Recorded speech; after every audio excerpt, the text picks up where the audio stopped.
UFP, the United Federation of Podcasts.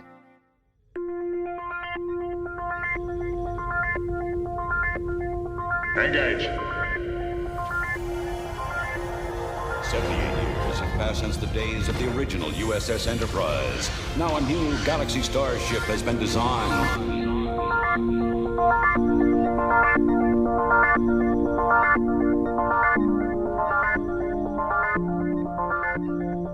Transporter Chief, beam our listeners aboard. Welcome to Galaxy Class, a Star Trek Next Generation podcast on the United Federation of Podcasts Network. I am Counselor Amy Nelson, and with me today, head of Christmas trees.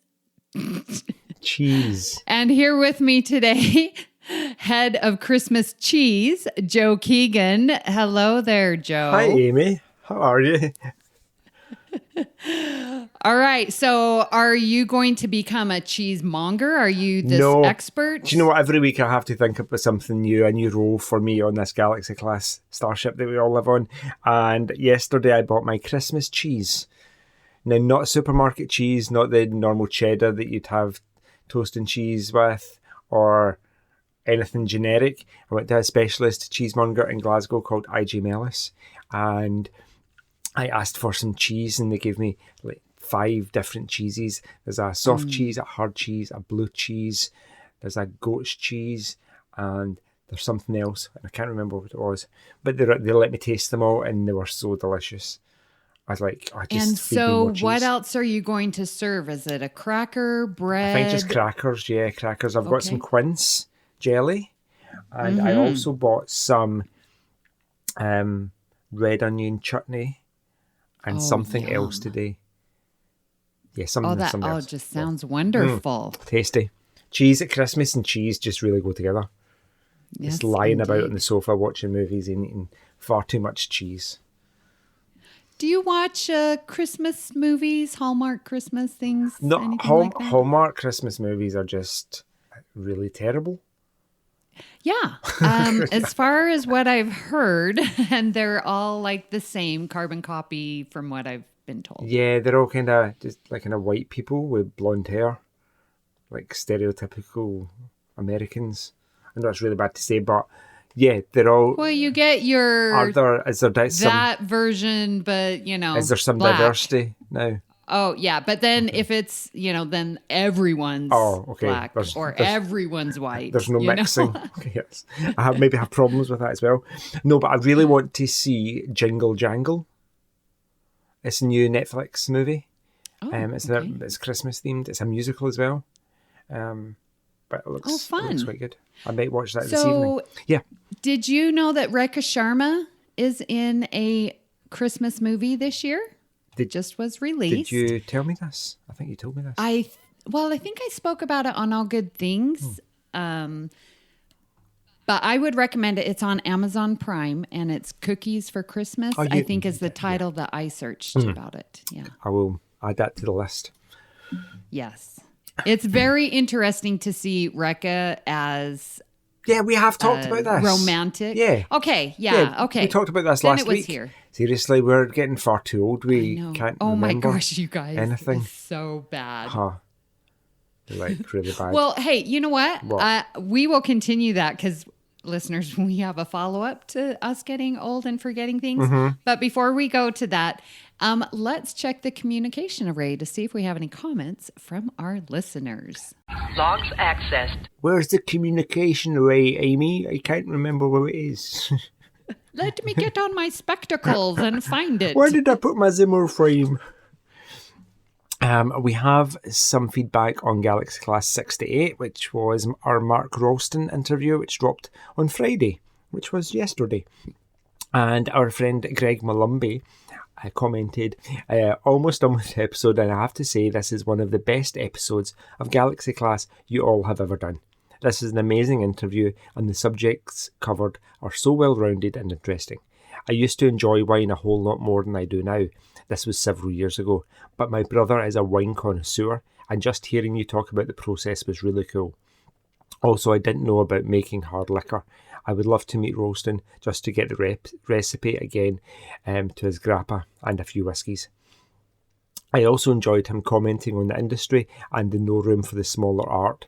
Shawshank is an amazing film, but I don't know if it could be made today because it's not your typical blockbuster or part of a franchise. Heck, even in TV and Star Trek, I don't know if you could do episodes like The Visitor anymore because it's just not what these writers are going for. These things need to be big and bold. Yeah, I would love to see Star Trek get smaller again. Great interview and guest. Oh, and the guy's creepy face and the deadpan delivery of "you know what you have to do" is one of my personal scariest moments in Star Trek ever. It's a reason I don't look forward to seeing the episode on rewatches. It's a credit to what Ralston brought to the role. Greg, you covered lots of details there, just like we did on the podcast. Thank you so much for your comments. You know, Greg, I was thinking, because there have been quite a few episodes where we've talked about like scariest moments, when Halloween comes up. And you are right. It is chilling when he says, "You know what you have to do," to Deanna. And you're like, no. Don't jump.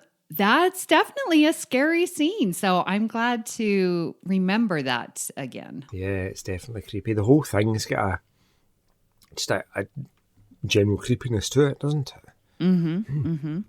So, Joe, what do you think do you think Shawshank could be made today and do well in the theaters? Do you know what? I think I didn't get a chance to mention it to Mark last week, but I think there's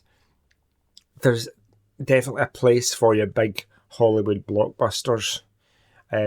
Spider-Man No Way Home's out, all those Marvel movies that come out, all the DC universe. There's a place for those.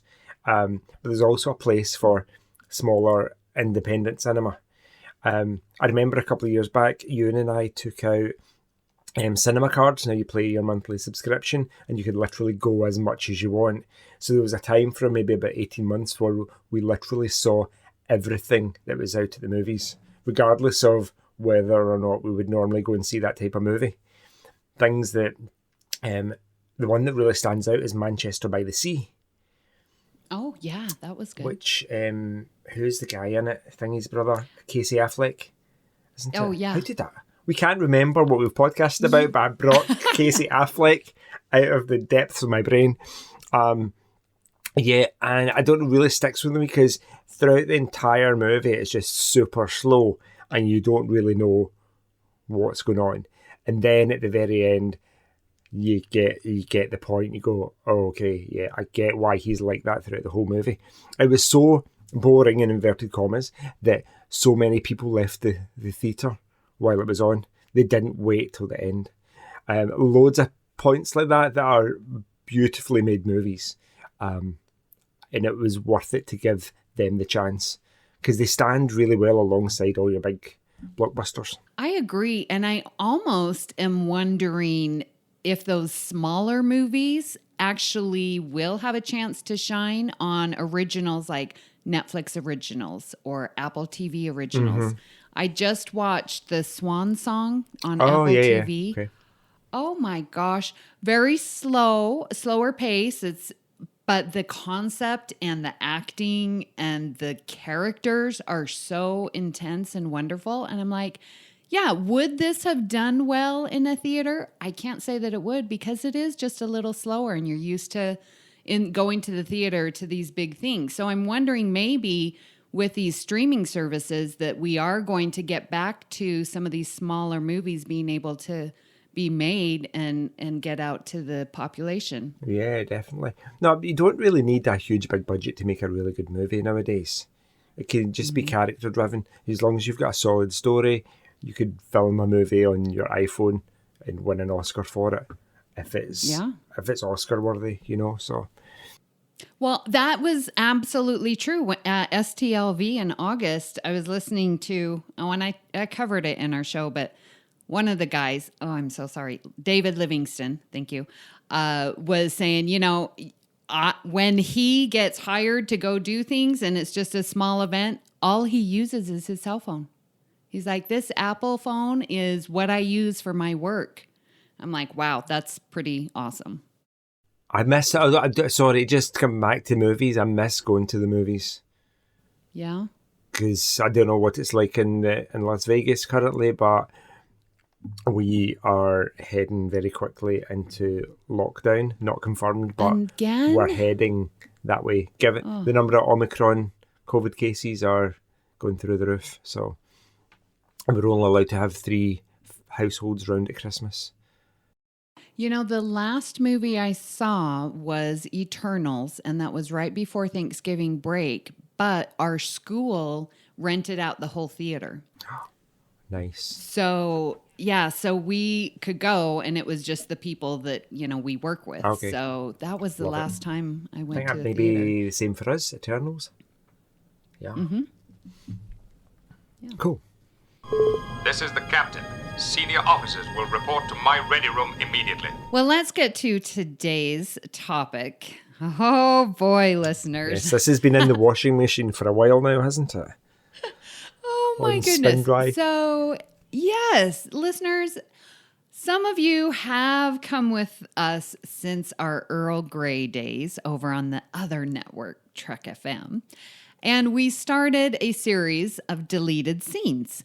And we got through season 1 all the way to season 6, halfway through season 7, and then we came over to UFP and started Galaxy Class. But then we forgot that we had done season 6 and season 7, and we only remembered ever doing seasons 1 to 5. So tell me about your journey today, Amy.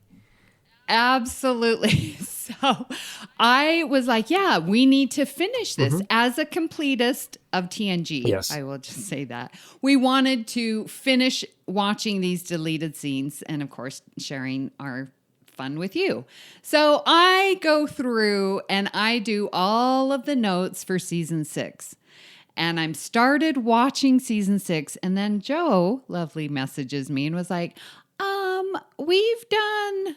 Well, actually, Joe, why don't you say what what you said? So, I too was watching season 6 deleted scenes in preparation, being almost as old as Amy, having forgotten that we've already done season 6.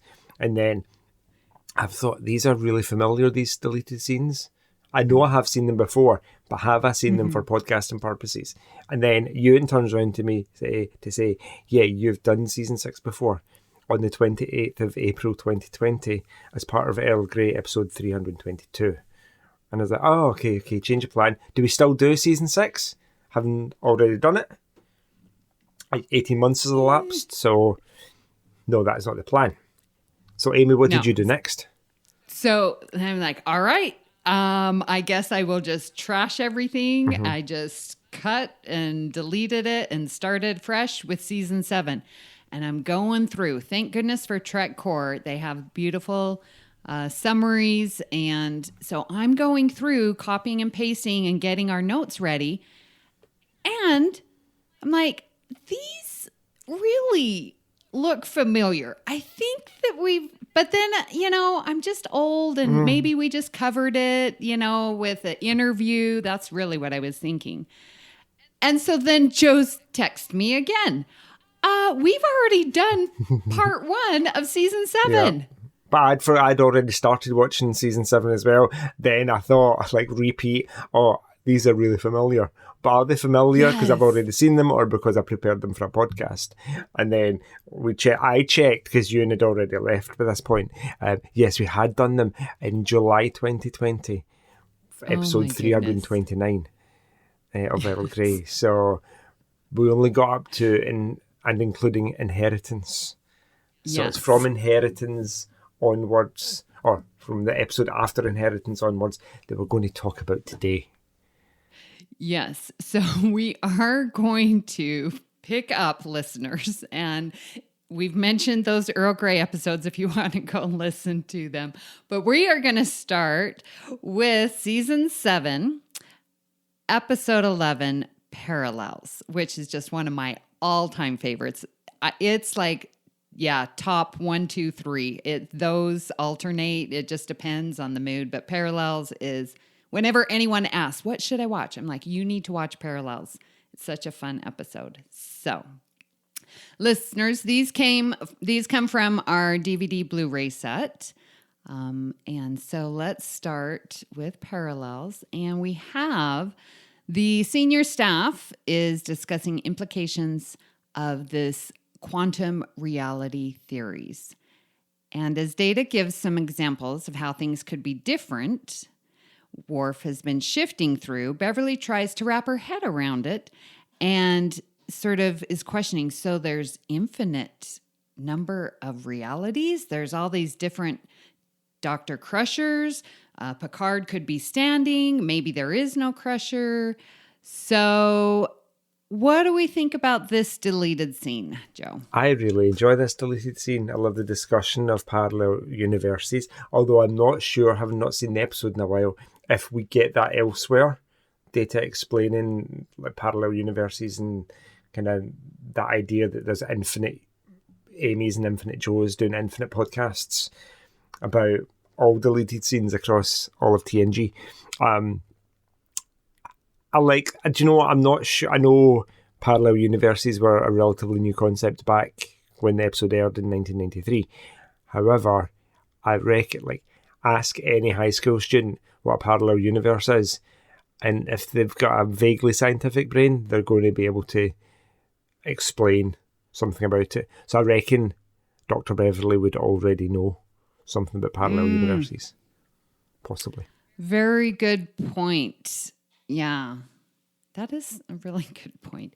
But for the layperson, I sort of like having that extra extrapolation of what could be.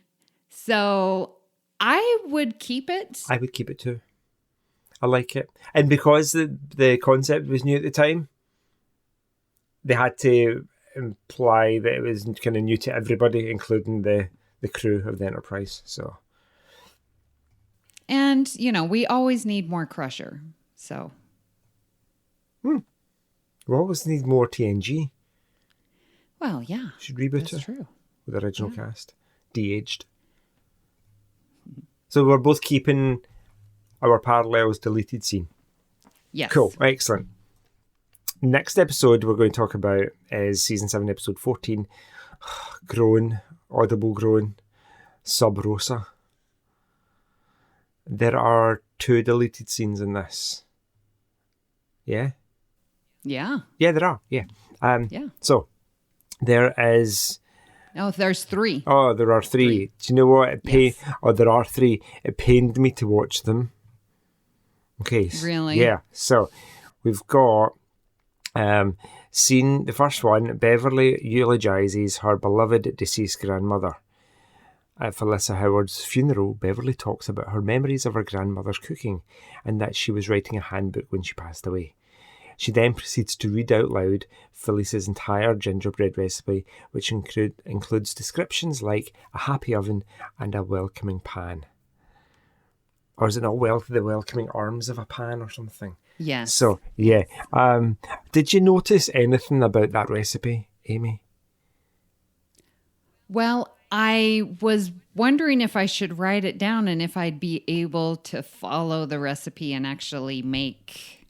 My instinct was that it was written by somebody that's never been near a kitchen before. So, 1 gram of... Was it 1 gram of currants? 1 gram of currants. I have currants. How many? Yeah, I have currants downstairs in the kitchen. And I went and got the currants and I went and got my digital scales and I measured out 1 gram of currants. It came to 4, maybe 5 currants. They are so small. Right. I was like, and a loaf of gingerbread, that's like 0.003 per slice or something. Yeah. That's ridiculous. And then Felissa had the audacity to measure the sugar in milliliters.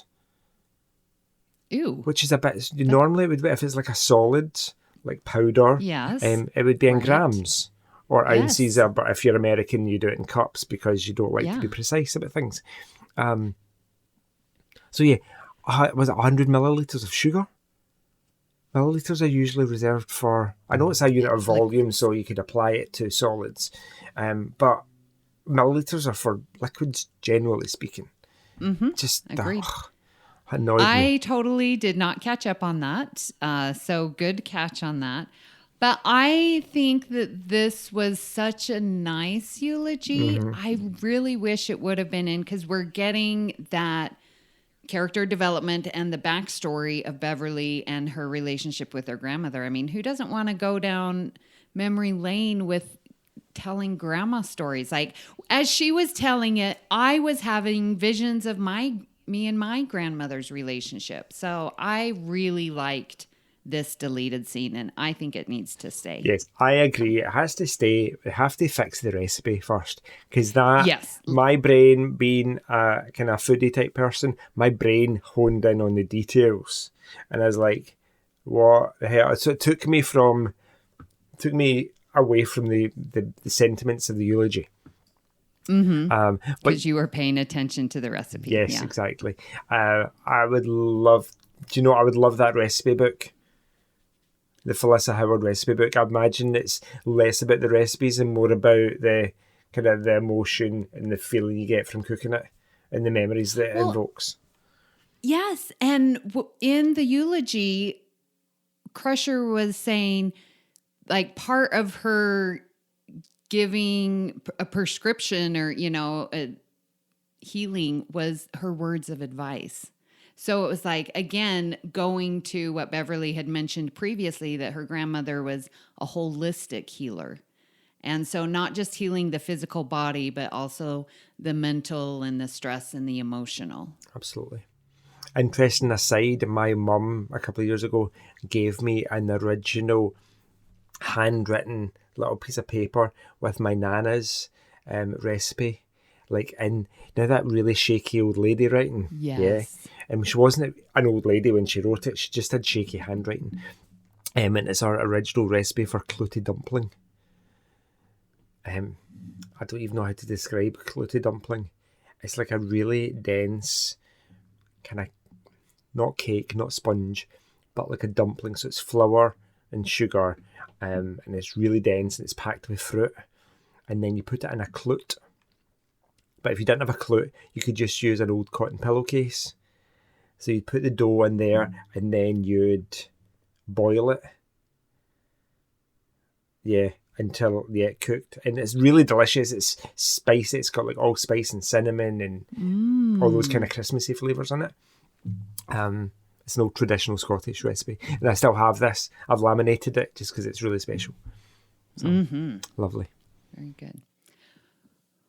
Well, the next deleted scene is actually really super quick, and it's still at the funeral, and Beverly still is talking specifically to just Deanna Troi, and she's oh wait, is that the same one? It's the same text, different picture. Yeah, and so Beverly is talking to Troy, and Troy's like, well, did you get to see your grandmother often? Yeah. And did you get she's back like, home? well, when I married Jack, I didn't get home as much. And so I didn't get to. And that was the deleted scene. Yeah. And I just don't think we need it. I don't think so. Which makes me think about if we did live at a time where there was a huge federation of planets and you were maybe from one planet and moved to another planet, you would never... It'd be really difficult to get back home. Wouldn't be like taking a flight for a few hours to get there. It'd be like maybe a few weeks on a starship. You'd use up all your holiday time. Yes. So, Yeah. yeah, but yeah, I agree. Sure. Delete that scene. We didn't really need it. Yeah. There was, I mean, the mention of Jack, that was it. But Oh, can I come? Do you know what these deleted scenes annoy me so much that my brain's just seeing red and being angry about it. Come back because to of this one? No, the eulogy thing where the camera pans round and sees all the villagers, like from an episode of Outlander, like all dressed with their tartan sashes on, as if they're from like some kind of Victorian times or earlier. Do you know what? Scotland is not like that. Scotland is firmly just now in the 21st century, just like New York or LA or Las Vegas. We are quite modern. We have a super fast broadband. My broadband, fibre broadband, is 500 megabits per second. We have broadband. We have lights and running water in automobiles and aeroplanes. Yes, you're not the back. No water, wood. we're not how Hollywood describes us. No. Did you know about Glasgow? Yeah, I know I'm having a bit of a rant here. Glasgow. I know you are. Glasgow is the second largest producer of satellites outside California. Wow, I did not know this. Yes. There's a big company here that we produce like microsatellites that get launched into space. Second biggest in the world. High tech. Yeah, so we're very advanced. Thank you very much. Now, I agree with you. They don't portray very well, but wasn't part of their living and their little environment was they were choosing to live back in those days without the technology. Like that society, that little town made a conscious decision, I thought. Yeah, there were aliens as well, though. Yeah, that's why they like found this place and wanted to live. That would help explain it. Without technology, yeah. But that's what I remember. Listeners, you might very well be right. It just, yeah. Anywhere else but Scotland. Don't choose Scotland for your nonsense, please. Thank you. Offends or Ireland. Podcasters. Or really any country, because there's going to be a podcaster somewhere that's going to get offended by it. Yeah. Or just, it can be from there. Just do it well. Yeah, do it. How about respectfully, that? Yes. Yes. And I'm saying I'm annoyed by it. Do you know what? I don't get offended easily. You know, so it's like fake offence that I'm taking. But really, the third deleted scene is really what the worst. Tripped me up, then stomped on my head. Really offensive. Where there's what era is this guy from? Like 1785. Right. Yeah, and he's come through a time portal to 23, whatever.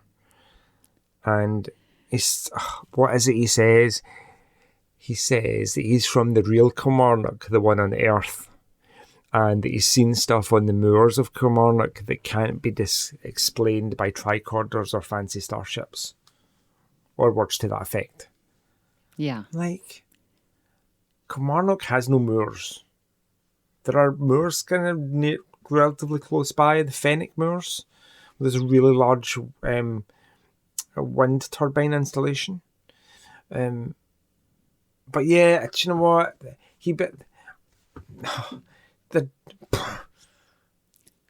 I'm unable to form sentences. Yes. Okay. So you talk, Amy.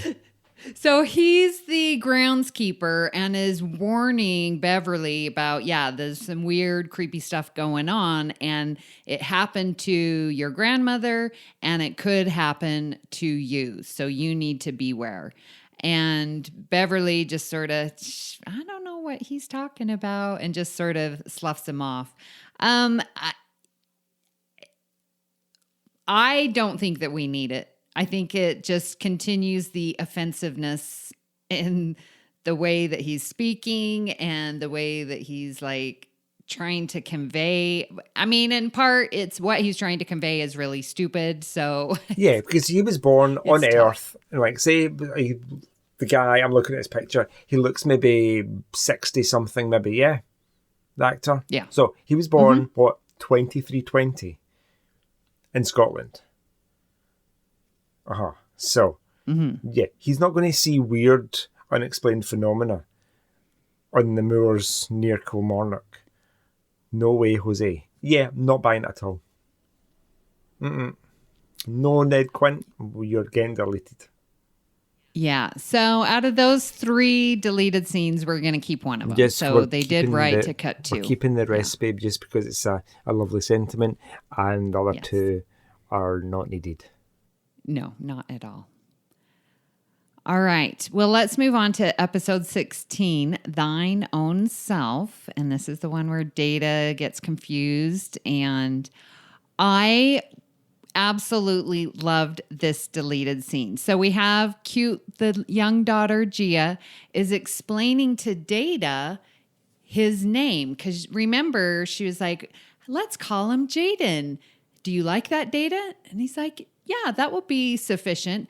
And then the deleted scene starts with her telling, well, Jaden is a story where he doesn't look like anyone and he doesn't know who he is, but then come to find out he's this prince. And it's this whole cute little story that summarizes the episode. I'm like, we need to keep that. I agree. It was part of that species folklore, wasn't it?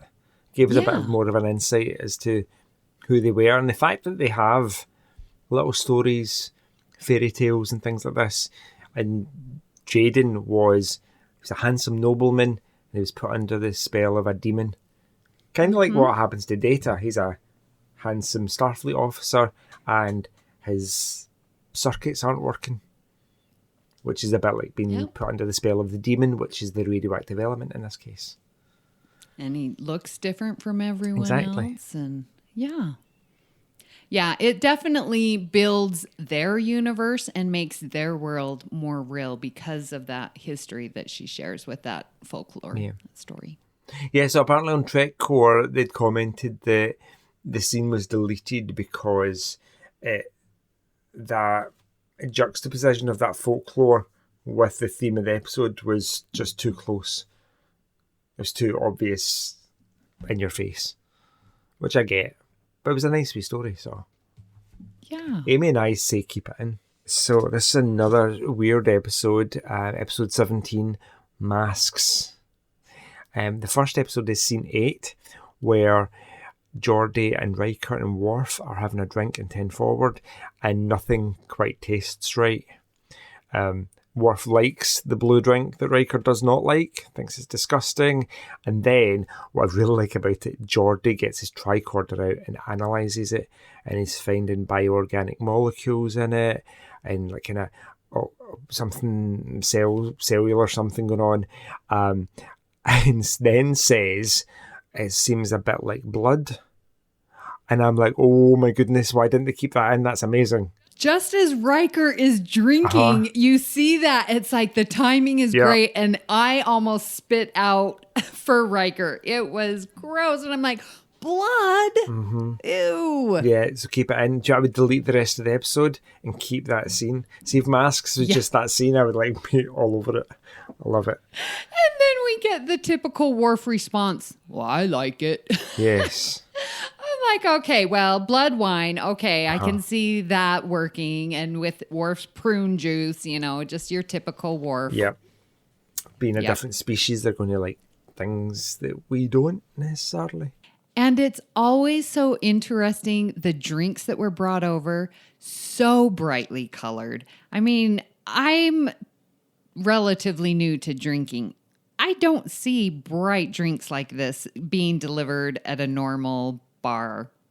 I mean, that was bright orange or red and blue. Maybe if you go to a cocktail bar, you're going to get kind of French martinis and tequila sunrises, brightly coloured things. But blue for a food colour is definitely unusual, unless it's got blue balls in it or blue Curaçao. Yeah. You know what I mean? So, or Maduri, which is green. Mm-hmm. But yeah, I think standard alcohols, like wines, they're all very kind of muted colours. Mm-hmm. Same way lagers and beers and spirits. Right. And so to see these bright ones, it's like, oh my gosh. I think that's maybe harking back to TOS. Now with the bright food cubes, you've got a tray of like, oh, I've got some red cubes and some white cubes. What is that? Yeah. I don't know. Yeah, keeping this scene in. So would you keep this? Oh, totally, yeah. Love it. Yeah. And then the second scene, this is scene 25, where the senior staff are in the observation lounge and they're discussing Data's personality changes. And they say, did they say that Data's been relieved of duty and he's been kept in his quarters. He's been kind of locked away because they're confused. Yeah, he was put in isolation. And I was like, is this the first time this has happened to Data? Well, I remember, I don't know if it's before this or after this, but there have been a couple of times where Data has requested to be relieved of duty because that is true. He's not confident Unsure. in his ability, or he could harm the crew because he's really powerful. So I'm not sure. Definitely it's the first time where we've not seen Data, and it's just a passing reference to him being kind of isolated away. Yeah, I really liked this discussion that they were having. And you could see Deanna sort of explaining, this is what I saw, this is what I feel. And then Riker's like, but if he's a program, why can't we just delete those certain parts that is affecting him? I thought that's a good question. And so we need that. We need this deleted scene. I think so. See about computer programs and just deleting bits that you don't want. I think with Data's complexity, deleting bits that you don't want, because his programming's so interlinked, you could delete something and it has consequences that you don't really realise. It'd be like, human brains are just biochemical computers, aren't they? So if you delete one bit of the human brain, it's going to have an effect somewhere else that you don't necessarily foresee. So when Data created his program in theory, for Jenna DeSoro, when he deletes it, do you think, what ramifications do we see later on, do you suppose? Maybe not anything. Maybe there's different layers to his programming. Maybe there's fundamental things about his character and his intelligence and all these things that are base programming. And if you change that, it could have consequences elsewhere. But Data writing his own little subroutine to be sit on a higher level that could just be like a floppy disk that you take in and out and use when you want. It's a bit like playing a game on your computer. You can shut it down, it doesn't affect the computer, but changing something about the operating system would change the computer and potentially break it. So I think he had a wee program, a wee Jenna DeSora game he was playing, and he could just trash it when he was finished with it. Okay. That's just my thought. But yeah, did we decide to keep this? Are we? I'm kind of I think ambivalent. so. Yeah, because well, first of all, Troy's in it, so I'm going to want to keep it. But again, Beverly and Troy getting deleted. I think those, and it would be very interesting, Joe, if we went through all the deleted scenes and tallied which characters were deleted from that scene. I bet majority would be Troy, and then Crusher would be second. Really? That's interesting. Just from what I saw in my quick preview of season 6 and the first part of 7. Yeah. It's interesting. Yeah. I like a wee spreadsheet task challenge. So, yes. Yeah. So wait, are we keeping it? I say yes. What do you say? And I'm ambivalent, so you decide Okay. yes. We're keeping it. So Okay. we'll keep I like the graphic of Data's internal schematics, so Yeah. that was cool. So keep it. We have scene 37. Everybody wonders why is it Darcy Archive is taking over the Enterprise. I really liked this episode, and in part because I like how everyone gets to put in their own 2 cents, and we get such typical answers. We've seen it before, and so we've got, because they're wondering, what is its purpose? Why is it taking over? And Worf's like, I think it's a weapon. Of course Worf is going to say that, right? Yeah, that's 'cause he always his says that. job. And then Riker's like, well, I think it wanted to recreate its culture because we know that it was dead, so maybe it's trying to do this. And then Picard even takes that a step further and is like, well, I think it's a terraforming device and it's trying to literally recreate and terraform sort of this Genesis idea. And I like hearing these different ideas coming from their unique perspectives. And I just think it shows their character. And I love it when Star Trek does that. Do you know what? I'll let you talk first there, because I genuinely, after reading the description, I could not remember seeing this deleted scene. And the reason is that it's just them doing what they do. Worf has his military opinion. Riker says something based on his experience. They're all doing just what they normally do. So it's a scene that we've seen time and time again, which I get why it was deleted for that reason. Yeah. But that is true, but I love it when they do that, so I definitely want to see that in. I think it should stay. I like Picard. Picard says at the end he's like not having his ship converted into whatever it's trying to be converted in. Like the line he's like, is this gone is my here. ship. Yeah. This here, no further. Yes. Okay, what's next, Amy? Well, we have Genesis. That Love goes Genesis. way back to the original Earl Grey hosts when they called, whenever they said Genesis, they would go, Genesis? Anyways. Oh, okay. Yes. So this scene, Riker comes in on the bridge and is like, why is it so warm? And Worf is like on the verge of losing control. He's gripping the horseshoe, that we lovingly call there on the bridge. Is that what you call it? I've never heard it being called the horseshoe. Yeah, it's the horseshoe. I've never, oh dear, I've lost my TNG credentials.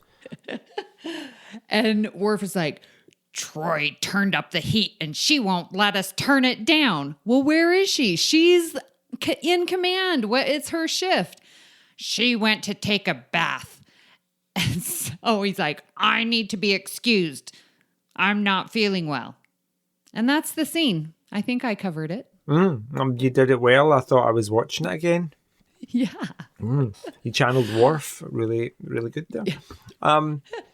Do we need it Well, though? I was able to channel Worf because I'm usually always the cold one. And so I know people get so frustrated. Like, why is the heater on? My brother says, we don't need the heater on, And so I can totally relate and I like it. It's very short. It really isn't needed, but it is fun. So yeah, okay. Let's keep it. It's just seeing Worf really increasingly angry, which is why we have to keep it. Okay, I'm keeping it. Okay. I get that. I get really cold. See, when I get cold, I fall asleep. Oh, you go into hibernation mode. Yeah, I feel like those guys that die on Mount Everest. Oh, it's really difficult climbing this big giant mountain. I'm just going to have lie down for 5 minutes and have a nap. Oh, and then their frozen bodies are found 20 years later. So yeah, don't let me lie down if it's cold. Yeah, okay. We'll just put you in a bath. Yes. Okay, we have Journey's End next, where Wesley's asleep, but he's sleeping really weirdly. He's very vocal when he sleeps. That right there. He was he's been also making surly teenager noises. Then he would roll over and go then he'd wake up. He'd wake up with his eyes shut and then open his eyes for the camera. It was the weirdest. Go back and watch it. It's hilarious. And then he shouts come for somebody to come in the door, and it's Captain Picard. And Captain Picard sees him in bed and he comes across all nervous as if I'm sorry, I didn't realise you were sleeping. But then Wesley quickly gets up and is fully clothed, but then decides to put on a dressing gown. It's a definite American thing. Is it? I think that's clothed. Such a Britain thing. Oh, no. Yes, who wears robes over two-piece pajama sets? Yeah, That's I've such never a seen Britain that. thing. No, that's very European. You guys are getting that. Or will we go further east? Yeah, mainland Europe. Blame them. Okay, yeah. Blame the French, yes. Yes, let's blame them because I don't know any Americans that have that many pajama Do you know what? sets. You're in a temperature-controlled environment. Surely it's okay to sleep naked. Yeah. But he's fully clothed. Weird. Yeah. Weird. Maybe it's just of the era. What, 1993 was it? Or Maybe. just, you can't be too provocative in a bedroom scene type of show. See, if it was nowadays, he would just be in like his boxer Boxers. shorts. Yeah. Yeah. Yeah. So they have a really uncomfortable conversation about Picard's. It's his first chance to welcome Wesley back to the ship and enjoy his vacation. And Why do you think Picard is so hesitant to talk to Wesley? I honestly don't know. This isn't an episode I enjoy.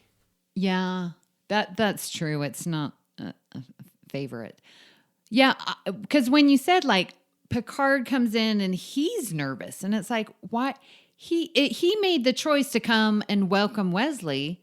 I mean, yeah, he was sort of put off, like Wesley wasn't awake by then, which I can totally get, but he seemed very nervous, and I was like, they left on good terms, right? Final mission and going to Starfleet, and then even during the accident with the maneuver at the Academy, they were still good. In fact, almost even closer, I felt, after that episode.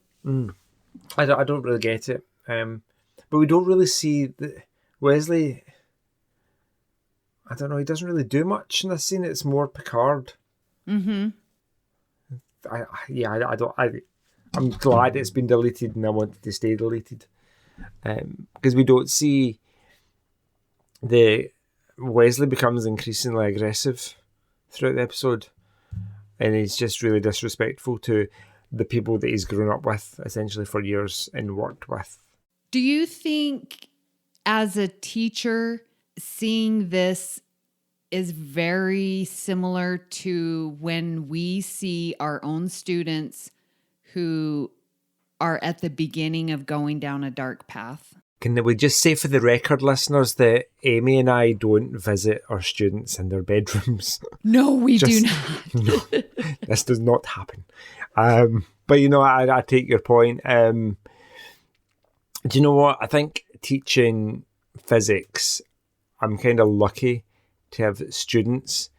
It's an elective, so they pretty much all want to be there unless they've been coerced into doing a subject that they didn't want to do in the first place, which sometimes happens. So in terms of, I don't want to say we definitely get more able students, generally speaking, or students that are maybe more interested in physics. They might not be very good at it, but they've just got a genuine interest in kind of how things work, which I think helps. So a lot of the time we don't see students go on this path, darker path, which is good. But I'm aware that a lot of the time when we see our students, we don't know a lot about their background. And it's really interesting. Sometimes you get snippets of where they're coming from and what their home life is like, and it puts everything else into perspective. Yeah. Did you have any thoughts about this? Well, yeah, that's sort of what I was thinking when I saw this. I went into teacher mode, and it's like you can see sort of these beginning choices that students are making that's going to just, they become withdrawn, right? And especially this year, we have been told, really pay attention to the emotional needs of the students.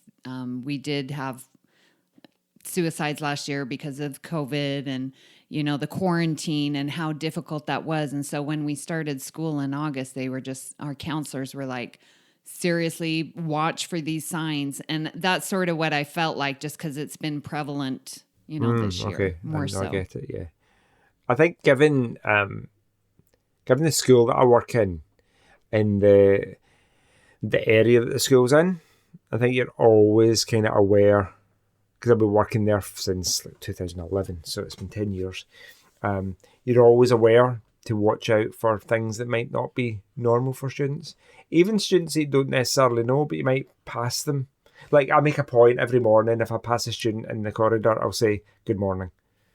Yeah, me And too. that might be the first time that the student's spoken to somebody. Yes. I think that too. It's just, I think for a lot of them, it's nice to be seen. Mm-hmm. They exist and they're a little human and they need respect. And yeah. Okay, well, let's go to Firstborn, another dealing with young ones. And here we have a scene with Alexander Worf and Kim Tar. Is that how you say his name? I say Kim Tar, so. Yeah, okay. And they're going to the holodeck so that Alexander can practice his Batleth moves. And Kim Tar is like, I know it's no fun, but you need the training. And once you learn it, then you can apply it, and just sort of the going on of the path of the warrior. And Alexander was just not having it. He just was not happy. And then they get to the holodeck and they're like, all right, let's try this. And so it was just sort of the scene walking through the corridor to get to the holodeck. And what I loved about this, like Alexander, I forget the actor who plays this, but he is literally dragging the Batleth down the hall. How many kids have you seen that doesn't want to go anywhere? They're just being drugged, and it was so perfect. I totally got that feeling. I loved it. I thought it was so cute. And I'm like, just to see that Batleth being drugged down the corridor, I would say keep it. What did you think about this scene? Amy, you stole my words out my very mouth. Keep it for Alexander dragging the Batleth. Yes. Just that, he drops it and he's like, I'm so bored, I don't want to do anything about what these adults are telling me to do. The actor that played Kim Tar, is that the same guy that plays Dr. Maura Paul, Odo's dad? See, I thought so. I'm like, how do I know him? He's got such a distinctive voice. I'm going to memory alpha this. I'm sure it's him. I wasn't sure earlier, but now I'm. Kim Tar. Kim Tar played by James Sloyan. And James Sloyan played Maura Paul. Yes. There you go. He also played Maybor Jetrell. In Deep Space Nine. What was he right? from? I'd like to see a picture. Oh, no, Voyager. Voyager. He played the Harkonnen scientist. Jetrell. Yes. With the weird... Oh, no, I'm thinking TNG. Weird face. Yeah, I think he's got a really distinctive voice, doesn't he? Yes, he does. Get it from. He also played Jarok, Alidar Jarok, in TNG. He's a Romulan. In the episode The Defector. That's a great episode. Mm-hmm. So we are keeping this. We're deleting everything. We're deleting Worf and Kim Tar, and we're just having a little 5-second scene of Alexander dragging the Batleth. Yes. Please go see that, listeners, if you haven't seen it. It really is. It's a great scene. It's awesome. Okay, now the next deleted scene, I'm just going to start off. It should never have been deleted. Worf comes to Troy's quarters and she's talking to him like, how are you doing? There's definitely, is Worf being a good father? And Worf is debating, well, he needs to be raised Klingon. And Troy's like, well, remember, he's half human too. And Worf's like, well, what if he chooses to not? Like, who's going to take my name? And the house name that, Klingons are so worried about. And so Troy does some really good counseling here.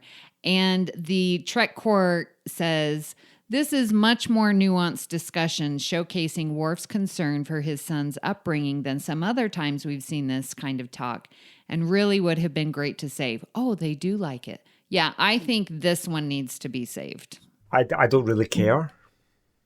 I'm going to save it because you would like it to be saved, Amy. And because it's Troy. She does good.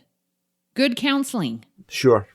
Yes. I'm going to save it because I think really, if I think about it, then what Troy does really good counselling here. It definitely is a duplicate because we've heard Troy ask Worf before, or other characters have asked Worf before, what does it mean to be a true Klingon? Like we've had that sentiment with Worf before. So it's not really anything groundbreaking, but it is Troy counseling. So we're going to keep it. Cool. The next episode we have is episode 22, Bloodlines. We have a scene on the Ferengi Marauder with Jason Vigo in cuffs, and he's trying to outwit Damon Bok. And basically, the discussion goes that Bok doesn't believe that Captain Picard doesn't care about his fake son. And it is a fake son, isn't it? It's not his real son. Yep. Yeah. It's been a while since I saw the episode. It's kind of this discussion between Bok and Vigo. It's kind of forgettable. I think maybe because I don't really care about the episode all that much. So I'm going to care less about the deleted scenes. This one, I don't think it really added anything. I mean, we sort of know that Jason is a finagler and, tries to get out of situations, and he's just doing his best and is like, Picard, he loves his people on the ship more than me. And Bok's like, no, you're his son. And then that's it. I'm like, yeah, didn't need it. Yeah. Bye, Jason. The last two that are on the DVD Blu-rays is with Preemptive Strike. And it starts, Ensign Ro, an undercover agent in a Maquis settlement, is finally gaining acceptance in the close-knit group. Ro finds herself opening up to them as well. And so the guy on the planet sees Ro sitting by herself. It's like, what are you doing? Aren't you supposed to be with, what's her name? Kittrell? Kitty? I don't know, something like that. And, Khalida. And Ro's like, well, Khalida doesn't really trust me. And so she sort of goes back to the story of, well, when we were fighting the resistance, we would sit around and tell stories and sort of bond together. And then we had this guy come in and say, stop talking, go to sleep, you need your rest. And the guy asks her, well, what did you do? And Ro's like, we ignored him. And he's like, sounds like a good plan. So I liked that because Ro sort of is telling her experience, and we don't see Ro open up this much. So it's nice to see her sort of give that little bit. What do you think about this deleted scene? I like it. I don't like Ro as a rule, but I like this scene. It gives a bit more history. She's saying that Khalida is like this guy that was in the Bajoran resistance with her. And he was all about the cause, all about fighting the Cardassians and reclaiming their homeworld. So yeah, I always like it when they fill in the backstory that we don't necessarily know. And I like it even more because it's about the Bajoran resistance that we then come to know so much about in Deep Space Nine. So it's an easy keep for me. Even though I really don't like Ro, she annoys me. Well, we all know that I don't like Ro, and I would say keep this just as you. It is important. We get to see her, and yeah. And Cooper wants to keep Ro as well.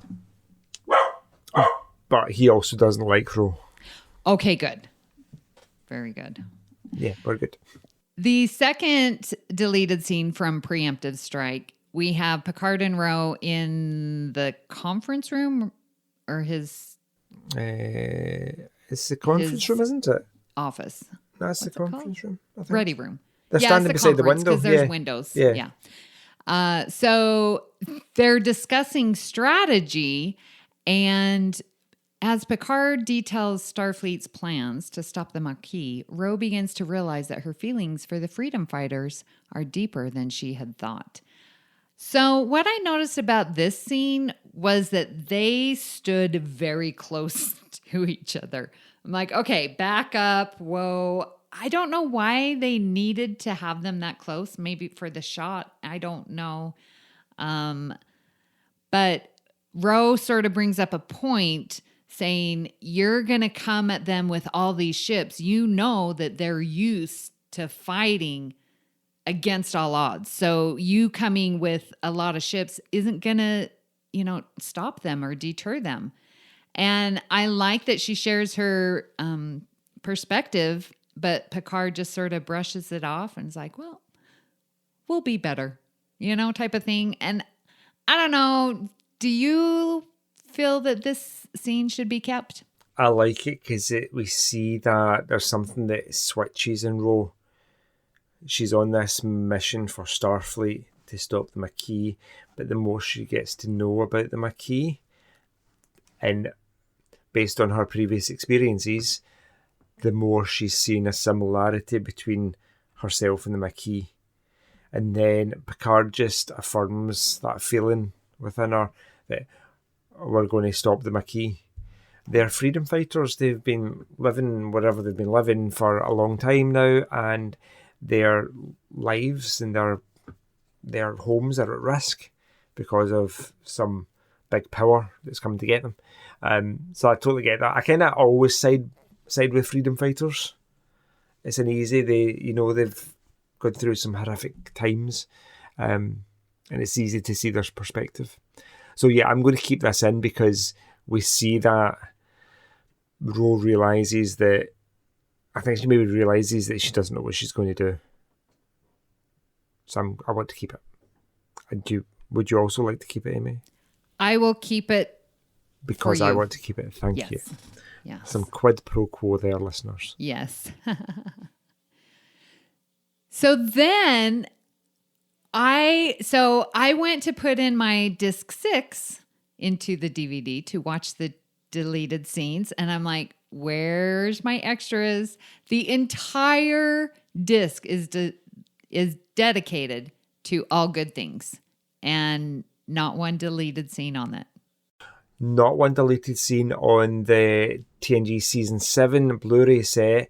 All the deleted scenes are on the All Good Things standalone Blu-ray, which is a little bit annoying.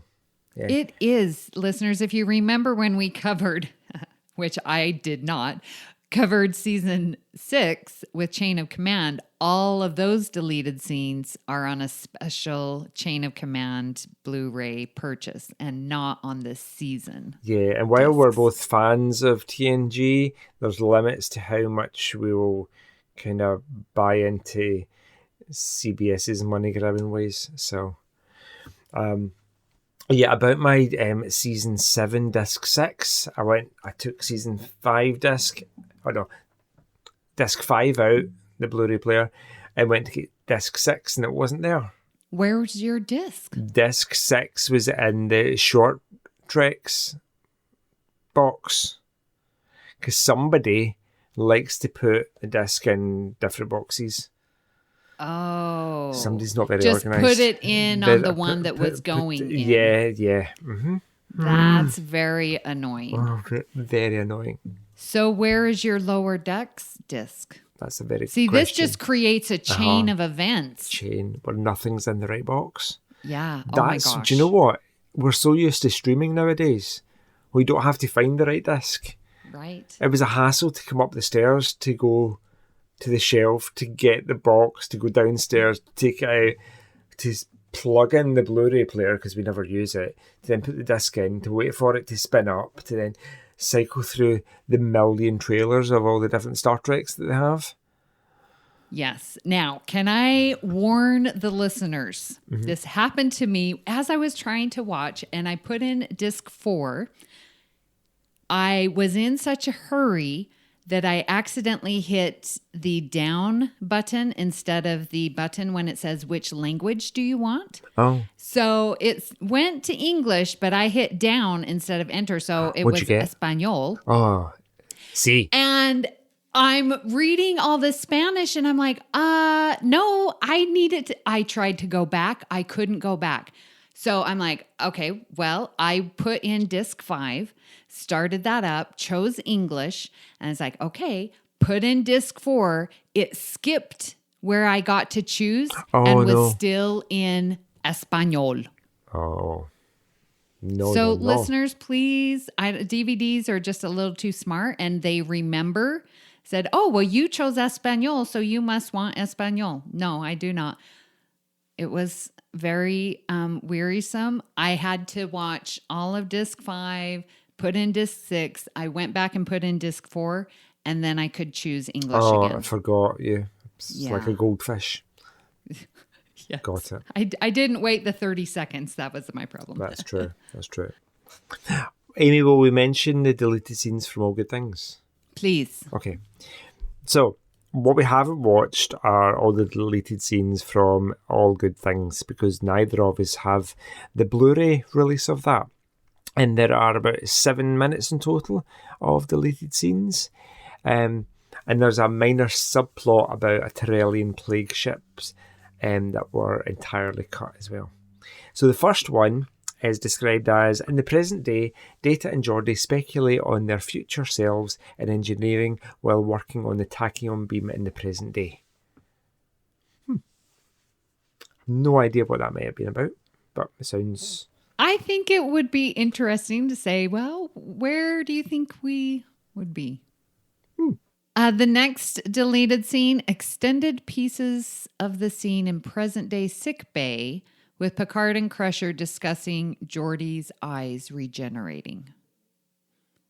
So maybe some doctory, sciencey stuff going on there. Yeah. Okay, I'm going to keep that also. Sad that Crusher gets deleted yet again. The next one, in a totally cut subplot, in the past, Picard banters with the captain of a Tyrrellian plague ship that's come to the Devron system to see if the anomaly will cure them. Oh. Interesting. Okay, so you mentioned Tyrrellian plague ship. Do you know when we saw that last? Was that not season 1 where Ben and Troy getting married? Yes, yeah. Haven. Yeah. I just watched that episode. Don't even ask me why. Why would I be watching Haven? I don't know, but I did. Oh, okay. I know why. Listeners, I found that new Pluto TV app because they have a dedicated Star Trek channel. And so I went to explore it, and that was the episode that was playing. And so recently just saw the Tyrrellian plague ship. And now it comes full circle with All Good Things. Oh, man, I love that episode. Interesting. It's the one she got married to the doctor guy, and his mum and dad are there, and they have the dinner, and Holmes hitting the gong every 10 seconds. Yep, got it. And then he leaves to go and help cure the plague. Yep, because he's been drawing Farrah Fawcett. Who is it? She looks like Farrah Fawcett. Or one of these 80s, big 80s, curly, blonde... dudes. Yeah, absolutely. Yeah. Oh, yeah, I would have totally kept that. Yeah. Although I don't really see Picard bantering. Yeah, that's true. Yeah. Okay. Well, the back and forth. Yeah.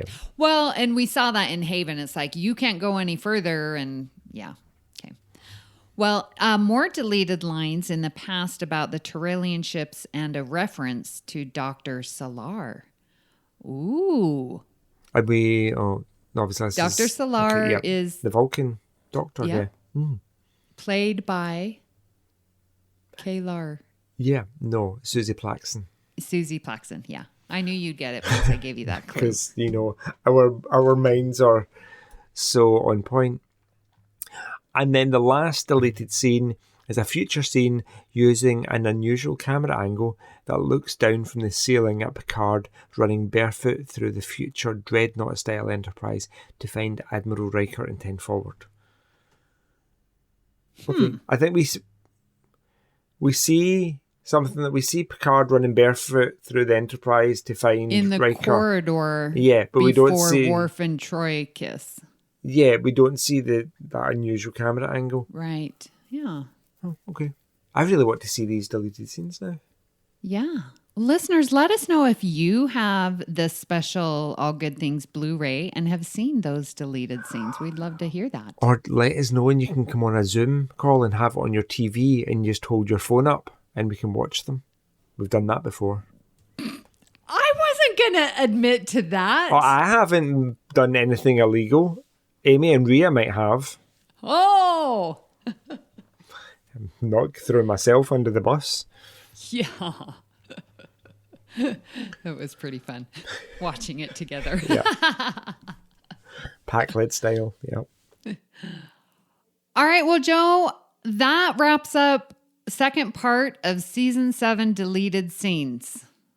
Final thoughts for us? Do I have any thoughts left? Yes. Do you know what? Every time we record a deleted scenes, I always say the more Star Trek we have, the better. So I just like to see all the stuff that... I wish they just... No, I don't actually, because it would be really dull. Release just all the footage. Now they record like maybe 10 hours of footage for a 45-minute episode or something like that. So, yeah, I like the fact that there's very skilled editors and producers that make the final episode what it is and what we've grown to love, but also like the wee bits that maybe didn't quite make it. So, you know, it's interesting watching these deleted scenes, and I know we've talked about it before, like how Food Replicator will, you know, all of a sudden show coffee and you see it in the deleted scenes, but there's no sound effects. Or like Wesley's, you know, the doorbell chimes. We didn't hear the chime. It's just a pause. And then Wesley saying, come in. And so to not have those sound effects in there is very interesting. And it makes me wonder, do they, when they edit and decide what to delete, do they not have those sound effects put in? It's interesting. Well, I suppose not, because then they would be able to give us a more fully finished version of the deleted scenes. Yeah. So they decide what to cut before... all the cool stuff that we like is in. Yeah, interesting. It reminds me of the deleted scene about the What's the one where she was screaming? Yeah. Was it season 4? Oh, I don't know what it was. It was the sick bay replicator. And she goes up to it and then it zaps her with lightning. But you don't see the lightning, obviously. You just see her react. The actress acting as if she's getting zapped by lightning, screaming. Yeah. Ah! Oh, it's so stupid. It looks good, you know, in reality, but when you see it without all the effects, without all the background hum or the chimes or the musical score over it, I don't know. Or the fact that you can hear the footsteps. You can hear when Geordi puts down the pad on engineering and it clinks so loud and you're like, I don't hear that, you know? And so you hear the extras that are taken out and you don't hear the special effects that were added in. Or you don't hear like the computer voice responding, because that's all added in afterwards. You hear some guy with a script on the stage say, whatever the computer's supposed to say. Yeah. It's funny. You know what else I noticed watching? Putting in, since I did multiple times, putting in the first disc for every season, they have a good 11 minutes of preview and marketing for what else you can buy. But what I noticed when they are reviewing the whole season, they've added extremely exciting, suspenseful music. You know, they were talking about Chain of Command because I thought we were doing season 6. Or, you know, they're going through these episodes and it's this exciting and see what's on this season of Star Trek. And I'm like, if they had those extra sounds and the music, it would be like a movie.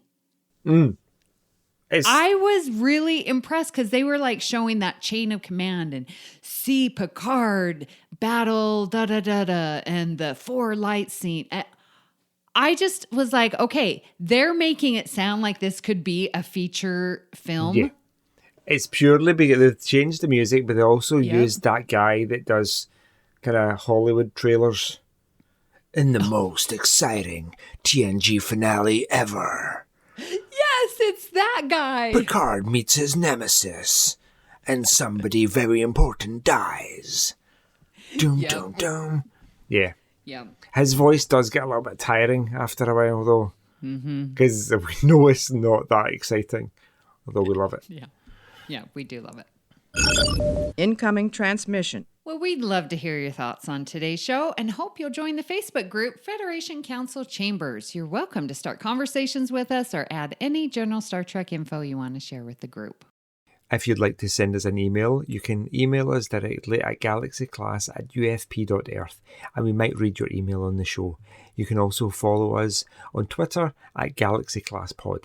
Please hit the subscribe button on Apple Podcasts or wherever you get your podcasts and leave us a star rating and a written review. That helps others to find the show. You can also follow the entire network's podcast with our master feed by searching United Federation of Podcasts. This way, you won't miss any of our fine shows like All Good Things, Franchise Fatigue, Always Hold On to Arrow, History with the Szilagys, Mickey's Marvels, Sasquatch, and Infinite Diversity. So, Joe, where can people find you when you are cooking with only 4 currants? Making either the least curranty gingerbread or the tiniest gingerbread that is full of currants. Yes. Yes. When I'm not doing that, you can tweet me on the Twitter at JoeyJoe77UK. You can get me on the Federation Council Chambers, or you can email me, joepodcasts@gmail.com. If that email address still exists, or if it's just fallen into redundancy, that is quite likely because nobody ever emails me. Uh-oh. We hope your email doesn't become a deleted scene. Me too. So, Amy, where can people find you when you're not trying to convert your school into some kind of ancient math archive? That would be so amazing. Oh my gosh, I could think of so many different civilizations, like where math was created to convert back to. Ooh, okay. Well, when I'm not doing that, and I might have to do that sometime, you can find me here on the network where I'm hosting All Good Things.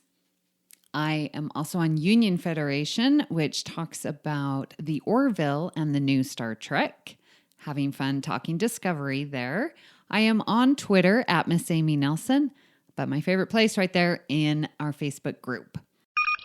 Priority 1 message from Starfleet coming in on secured channel. If you'd like to help us keep all of our shows coming to you each week, you can become a patron of the network on Patreon. Visit patreon.com/UFP Earth to get all the details.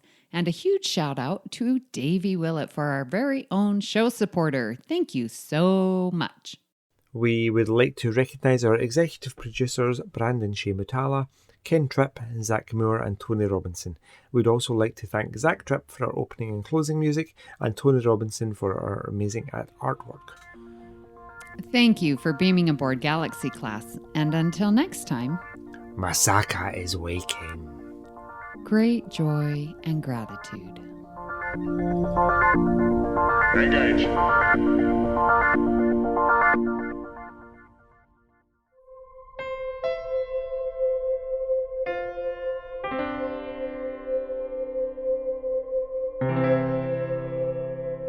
This has been a production of MTMR Media Works. And he also played... Wait, Jetrell, that's in Violations. There's another character named Jetrell. Is there? Yeah. Oh, I know. In Violations, where he goes into people's mind, that's Jetrell. Hold on. There's a Voyager episode named Jetrell from season 1, episode 15. Oh no, the episode's called Jetrell and the character is called Jetrell, Dr. Maybor Jetrell. But I don't see a reference to... Oh, I'm wrong. Jev. Oh, started with a J. Violations. Yeah. Okay.